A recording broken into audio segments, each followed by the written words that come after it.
வணக்கம். வேத ஜோதிடத்துல சில கிரகங்கள் ஃப்ரெண்ட்ஸு, சிலது எதிரிகள். அப்படி ஒரு செம்ம காம்ப்ளிகேட்டடான ஒரு அமைப்பை பத்தி தான் இன்னைக்கு நாம பார்க்க போறோம். அதாவது சனி பகவான் அவரோட பரம எதிரியான செவ்வாயோட வீட்ல மேஷ ராசியில இருந்தா என்ன ஆகும்? வாங்க இத பத்தி கொஞ்சம் ஆழமா பார்க்கலாம். இந்த டாபிக் உள்ள போறதுக்கு முன்னாடி நீச்சம்னா என்னன்னு சிம்பிளா புரிஞ்சுக்கலாம். ஜோதிடத்துல ஒரு கிரகம் அதோட ஃபுல் பவரையும் காட்ட முடியாத ஒரு வீக்கான ஸ்டேஜ்ல இருக்கிறதுக்கு பேரு தான் நீச்சம். சிம்பிளா சொன்னா அந்த கிரகத்தோட பவர் ரொம்பவே கம்மியாயிரும். இப்போ இந்த ஸ்லைடப்ப பாருங்களேன், ரெண்டுக்கும் இருக்கிற வித்தியாசத்தை. ஒரு பக்கம் சனி ரொம்ப ஸ்லோ, டிசிப்ளின், கர்மாவை பத்தி பேசுற ஒரு டாஸ்க் மாஸ்டர். இன்னொரு பக்கம் செவ்வாய் செம்ம ஃபாஸ்ட், ஆக்ரோஷம், ஆக்ஷன்ல இறங்குற ஒரு வாரியர் மாதிரி. இவங்க ரெண்டு பேரும் ஜன்ம பகைவர்கள். அவங்களோட கேரக்டரே ஒண்ணுக்கொன்னு சம்பந்தமே இல்லாதது. சரி, இன்னைக்கு நம்ம என்னெல்லாம் பார்க்க போறோம்னா, முதல்ல செவ்வாய் வீட்டுல சனி ஏன் இவ்ளோ வீக்கா இருக்காருன்னு பார்ப்போம்.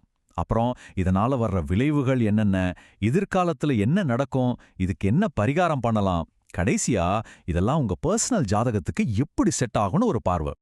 ஓகே, நம்மளோட முதல் பகுதிக்குள்ள போலாம். செவ்வாயோட வீட்ல சனி. இது ஏன் ஒரு காஸ்மிக் கான்ஃப்ளிக்ட், அதாவது ஒரு அண்டவெளி மோதல்னு சொல்றோம்? ஏன்னா மெதுவான சனி வேகமான செவ்வாயோட ஏரியாக்குள்ள நுழையும் போது அங்க ஒரு டென்ஷனான சூழல் உருவாகுது.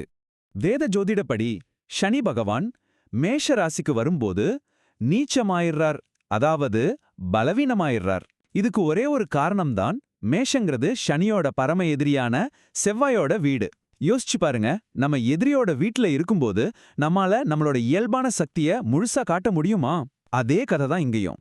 சரி, இப்படி சனி பலவீனமா இருந்தா பொதுவா என்ன மாதிரி சவால்கள் வரும், என்ன மாதிரி குணாதிசயங்கள் உருவாகும்னு கொஞ்சம் டீட்டெயிலா பார்க்கலாம்.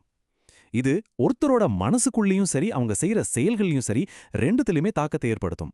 மனசளவுல பாத்தீங்கன்னா இது ஒரு விதமான ஆழமான இன்செக்யூரிட்டியை உருவாக்கும். இதனால தன்னம்பிக்கை ரொம்பவே குறைஞ்சு போறது, எல்லாரையுமே ஒரு சந்தேக கண்ணோட பாக்குறது, இந்த மாதிரி குணங்கள் வரலாம். ஒரு தாழ்வு மனப்பான்மை அதுவே அவங்கள மத்தவங்க கிட்ட தனிமைப்படுத்திடும். பழைய நெகட்டிவ் விஷயங்களையே திரும்ப திரும்ப யோசிச்சு மன நிம்மதியை இழக்க வச்சிடும். இந்த மனப்போராட்டங்கள் இருக்குல்ல, அது அவங்களோட செயல்கள்ல அப்படியே வெளியில தெரியும். ஒரு பக்கம் சனியோட மந்த குணம், இன்னொரு பக்கம் செவ்வாயோட வேகம். இதனால யோசிக்காம டக்குன்னு முடிவெடுத்து பிரச்சனைகள்னு மாட்டிப்பாங்க.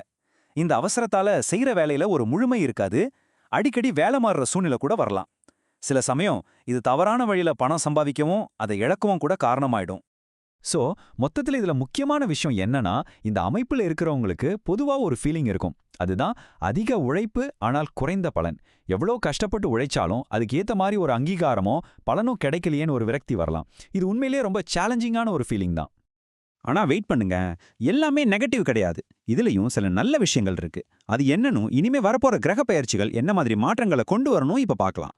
ஒருவேளை உங்க ஜாதகத்துல சனி நல்ல நிலையில மத்த கிரகங்களோட பார்வையோட நல்லா இருந்தார்னா கதை அப்படியே உல்டாவா மாறிடும். இதே அமைப்பு உங்களுக்கு ஜபர்தஸ்த் தன்னம்பிக்கையும் அசைக்க முடியாத ஒரு ஒழுக்கத்தையும், நீங்க செய்யற ஒவ்வொரு செயல்லையும் ஒரு வலிமையையும் கொடுக்கும். சவால்களை சாதனைகளா மாத்துற திறனையும் இது உங்களுக்கு கொடுக்கும். இப்போ இந்த நம்பரை நல்லா கவனிங்க. 2025 மேஷராசிக்காரங்களுக்கு இது ரொம்ப ரொம்ப முக்கியமான வருஷமா இருக்க போகுது. ஏன் தெரியுமா? ஏன்னா 2025ல இருந்து மேஷ ராசிக்கு 7.5 சனி ஆரம்பிக்குது. அதோட முதல் கட்டம் தான் விரய சனி. பேர்லயே இருக்கு பாருங்க, விரயம். இது தேவையில்லாத செலவுகளை அதிகரிக்க வாய்ப்பு இருக்கு. சோ பண விஷயத்துல கொஞ்சம் ஜாக்கிரதையா இருக்க வேண்டிய டைம் இது. சரி, இந்த சவால்களை எப்படி சமாளிக்கிறது? ஜோதிடம்ங்கிறது வெறும் பிரச்சனைகளை சொல்றதுக்கு மட்டும் இல்ல, அதுக்கான வழிகளையும் காட்டுறதுக்கு தான். இப்ப நாம செய்யக்கூடிய ஆன்மீக மற்றும் நடைமுறை பரிகாரங்களை பத்தி பார்க்கலாம் வாங்க. வழி வழிபாடு. குறிப்பா சனிக்கிழமைகள்ல சிவபெருமானையோ இல்ல ஆஞ்சநேயரையோ கும்பிடுறது சனியோட கடுமையை குறைக்க ரொம்பவே ஹெல்ப் பண்ணும். அதோட மனசு அமைதியா இருக்கிறதுக்கு தினமும் ஓம் நம சிவாய மந்திரத்தை சொல்லலாம். ரெண்டாவது வழி தானம் செய்யறது.